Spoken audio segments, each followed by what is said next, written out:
Hi, I'm Kat and I play Red. If you've watched the channel or followed me online in any way, shape or form over the years I've been doing this, you'll know that Rob, who's there, is a big Shem Phillips fan. Paladins is my favourite. However, we've looked at that, we've looked at Architects. We haven't actually looked at the one that started it all off for us. So today's that day. We are going to be having a look at Raiders of the North Sea. Someone scribbled on mine, I don't know who it was. Bit of dirt here. This was the first of the Shem Phillips trilogy games that we played. And the one we fell in love with, and the one that now means we have, I think, 3 Kallax cubes dedicated to these games. Let's have a look at it. At its heart, Raiders of the North Sea is a worker placement game. You're going to start the game with one little Viking worker, and there's going to be a few on the board. The bulk of your actions are going to happen on this part. Then, when you have enough crew, resources and stuff, you're going to move up the board and start raiding all the individual villages to gain the loot in each box and the workers shown. So, let's have a look at the stuff at the bottom because that's the heart of the game. In a turn, you're going to place a worker. So obviously I can't play in any of these 3 spots. I have to place somewhere else for the time being. So what I'm going to do is, I don't know, that's what I'm going to do. I'm going to place in the mill. Now I've placed a black worker there, so I get 1 provision. However, if I'd placed a grey worker, I'd get 2.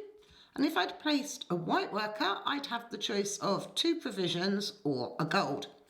So at the moment, all I get is 1 bag of provisions, which just goes into my supply.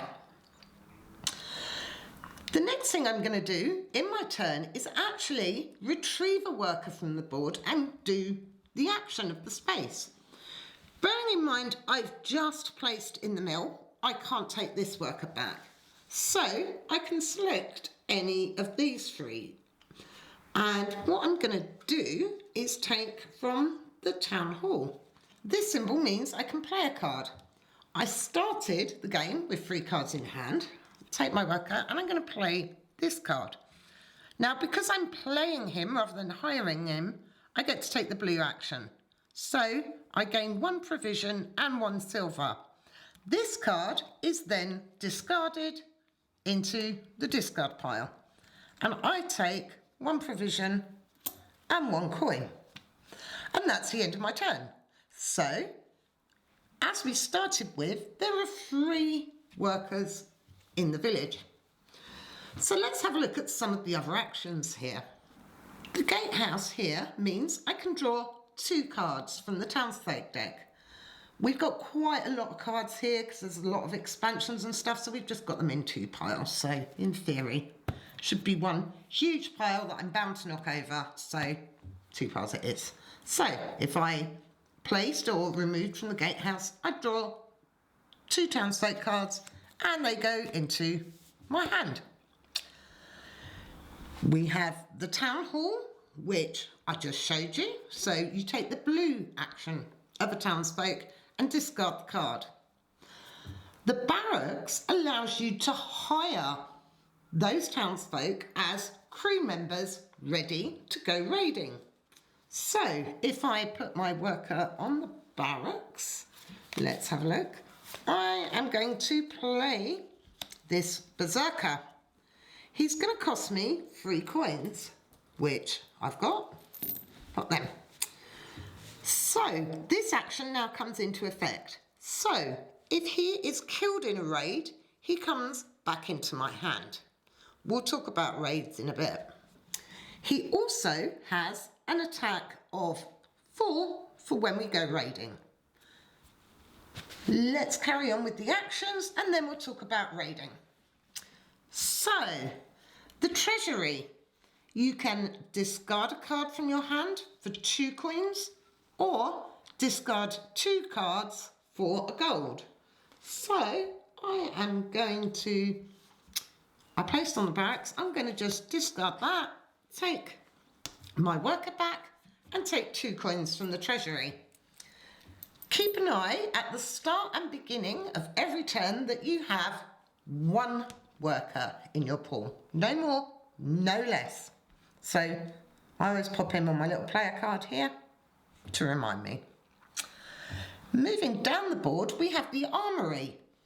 You can trade 1 piece of iron, which are the grey pieces here, to go up 2 on your attack track. It's harder to say than you think. Or you can pay 2 coins to go up 1. Now, you'll notice the difference with this spot here. Here, you can only place a grey or a white worker. At the moment, I only have a black worker, so for now, I can't place there. The mill, which we spoke about earlier. The silversmith. So, if I place a black worker on here, I take 3 coins. If I place a grey or a white, I get 2 coins. So some spaces will give you better bonuses for using the white or grey workers, and some it benefits you to use the black workers. Then finally at the bottom here we have the longhouse. Again, this needs to be a grey or a white worker that you place on that spot. And there's a couple of actions you can do here. You can either trade a cattle, these little dudes, for 2 provisions, or you can take one of these tiles. To take the tile, you need to hand in the resources shown. So here, it would be 4 coins, here 2 cattle of gold, here 2 cattle and 2 gold, and you simply take the tile and pop it face down in front of you, and these will be points you'll score at the end of the game. So keep that secret for now. So, moving on up.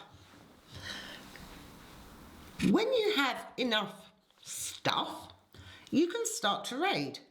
So, to raid the harbour here, you need to have 3 provisions and 2 crew members, indicated by the symbols for the black cards. You'll place a black or a grey worker on one of these spots and choose one of these locations to raid. So, bit of a no-brainer. This has 4 resources. I'm going to take this spot. So, I take the grey worker, pop him on my card, and I take these 4 resources into my pool. Now, keep an eye on what you have. It shows you on your boat card what you can have. So the maximum number of cards, silver and provisions you can have is 8. And the maximum number of hired crew you can have is 5. It's also got a little guide here for end of game scoring, but we'll go over that. So I kind of cheated because I didn't hand in my provisions and I only had 1 crew, but don't tell anyone. As you go higher up the board, things get a bit trickier. Let's have a look at the outpost, for example. Here, you'll need 3 crew members and 4 provisions.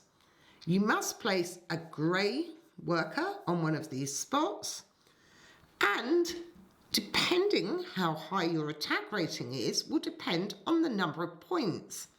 If we go back to the harbour and have a look, I only actually got 1 point for attacking that harbour, which I forgot to give myself a give now.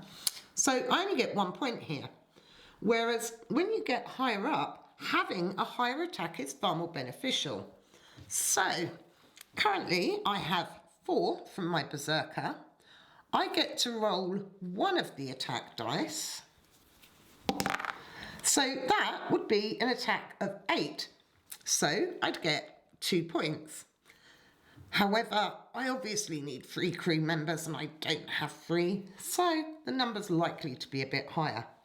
Plus, you need to remember to add any points from the attack track here. So if I'd spent an iron here and gone up 2, I'd have an extra +2 attack. At the start of the game, the provisions are drawn randomly from a bag for these spots. So you can see there's 4 here, 3 and 4.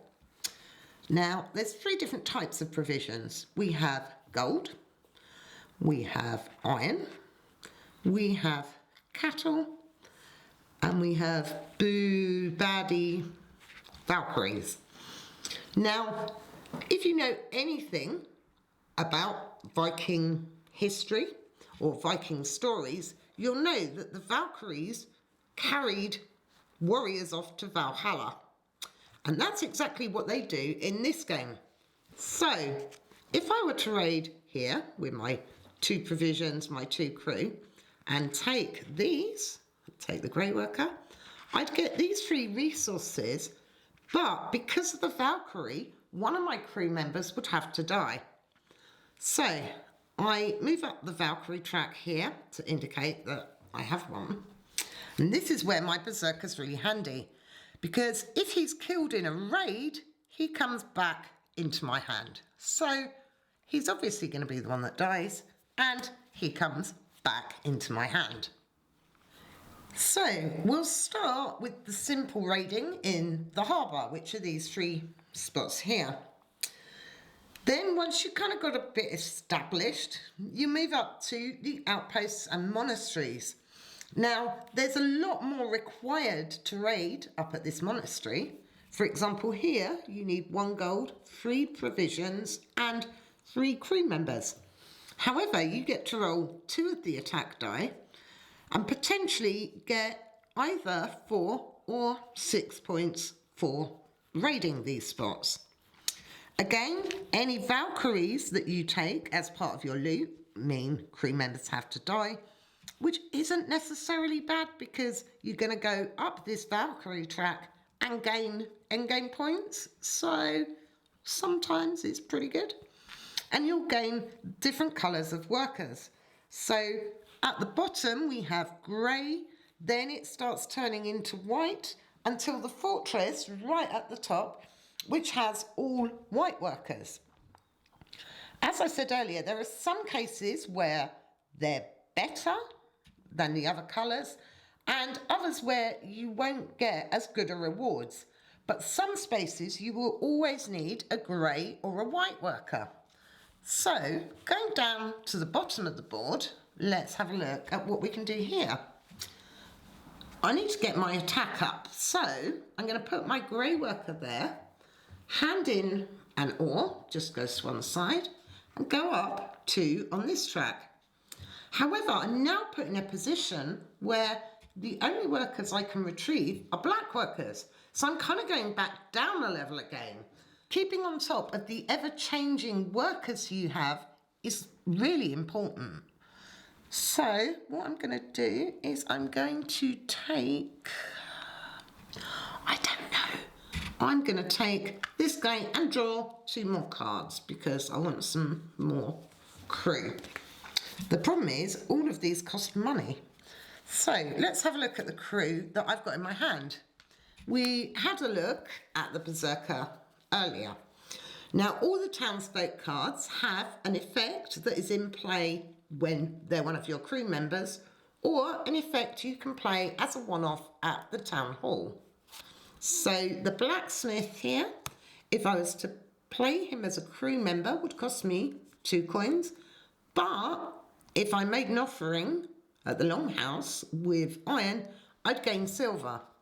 Or as a one-off, I could pay 2 silver to gain an iron. The champion here, who's really expensive as a crew member, but gives you a massive 4 attack, will just give you 3 victory points at the game's end. That's why he's expensive, he's nice. Or you can be a meanie and play him at the town hall to force all opponents to lose a provision. But we wouldn't ever do that because we're not that mean. Maybe. Here we've got the forager who has an attack of 0. However, every time I place a worker in the mill, I'm going to get extra provisions. So some of these cheap guys are really valuable early in the game. However, they're really not going to help you when it comes to raiding and attacking. The last card I've got here is the Avenger. So he would cost me 3 coins. If he's killed, force an opponent to lose a crew member also. Goodness, I've got a lot of mean cards. Or I can play him to force all opponents to lose a silver. There are 3 things that trigger the end of the game. Either running out of these offering tokens, taking every single Valkyrie off the board. There's quite a lot of them. I don't think we've ever had that happen. Or if all the fortresses except for one has been plundered. So if that one and that one, oh look, if we were in this position with 1 fortress left, that would trigger the game end. At the end of the game, you're going to have your points on the yellow track that you've gained throughout the course of the game. You'll gain your bonus points depending where you are on the Valkyrie track. So if I'd had 2 Valkyries killed off 2 of my crew members, I'd get 1 bonus point. And also your position on the attack track. So currently my position would get me 2 points. You're also going to get a few extra points as shown on your card here. Each gold you have is worth 1 victory point. Each iron you have is worth 1 victory point. Each 2 cattle you have is worth 1 victory point. So add those up and any offering tiles that you've got over the course of the game. So any of these, add those to your point track and the player with the most points is the winner. Raiders of the North Sea has got this really unique worker placement mechanism. The place a worker, take a worker, and then the constantly evolving level of those workers. You might think you immediately want to run for the higher level workers, but that's not always the case because whilst you need white Vikings to attack your fortresses at the top here, if you still need silver, they're going to give you less silver than the black workers. So there's a constant balance of having the right colour of worker at the right time. You also need to remember you need provisions, you need crew, you need money to buy your crew. Yeah. We really like this one. So this was the first of the Shem Phillips Viking games that we played, and it was what made us fall in love with them. This is actually the Kickstarter version, so this comes with the metal coins, though you can actually buy these separately on the Garphill website. We've also got the fancy playmat. Rob got that for Christmas, but it's too big to fit on this table. Someone somewhere, please tell me, where can we get some nice provisions? We've upgraded almost all of these games and they've all still got these little cardboard provisions. So if anyone knows of a suitable substitute, let us know in the comments below. Or Renegade, Garphill, Shem Phillips, sort them out, please. Raiders of the North Sea. Designed by Shem Phillips, available from either Garphill Games or Renegade Games. There's actually 3 games in the North Sea trilogy. Each of them has got a couple of expansions, and there's also the Rune Saga expansion that enables you to play the 3 North Sea games as a campaign setting. So have a look at all of that. We might also have the role-play game based on this set. Told you, we're not obsessed or anything. Hope you enjoyed this video. If you did, click like, subscribe. Come and say hello on my other social media. I'm on Twitter, Instagram, Facebook. I play red. Thanks for watching. See you next time. Bye.